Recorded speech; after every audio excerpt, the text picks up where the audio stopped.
Okay, this is just a quick video for the important parts of 21K3.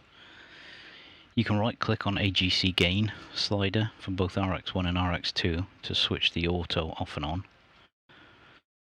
on. Green is on, of course, and it highlights it. It applies a color shift. So if you were to be using a different skin, like Ernst's Star Trek skin, and you right click on it, it applies it to whatever's there.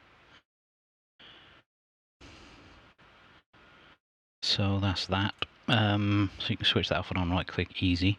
When you change mode or the center frequency moves by more than a meg, the noise floor algorithm goes into fast attack mode. So if we were to drop down to 160, you saw it disappear, and then it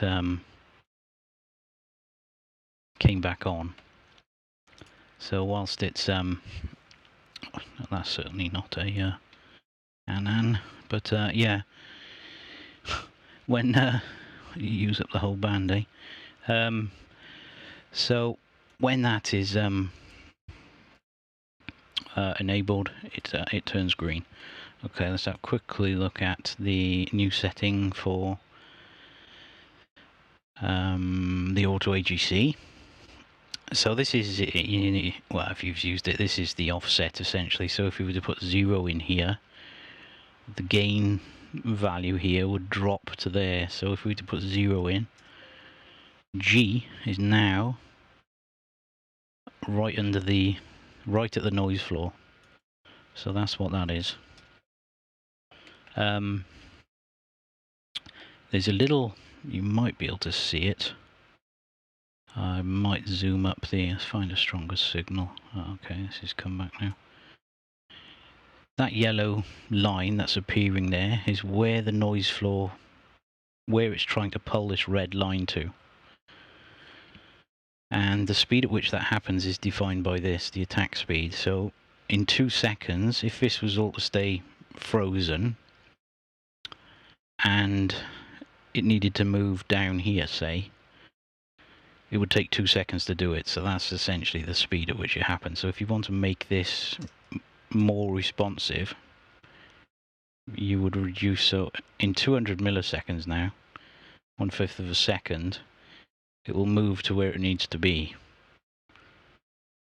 But of course this has, you know, with sort of lightning transients and all that, you could end up with the volume, the gain pumping up and down. So which is why you can specify a much slower attack speed. If you put 0 in here, this is instant, and you can see it's jittering around a bit because it's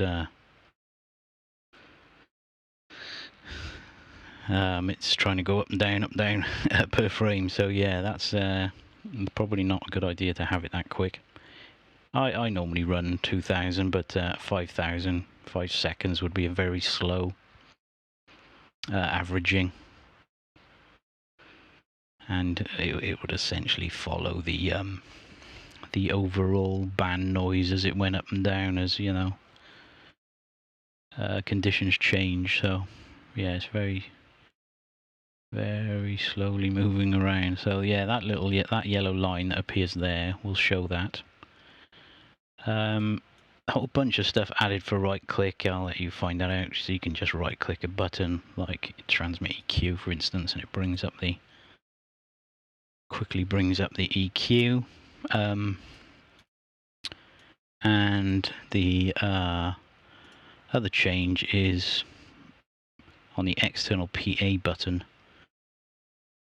making it consider RX as well if you've got them enabled. So there we are. Okay, that's the majority of it. Cheers.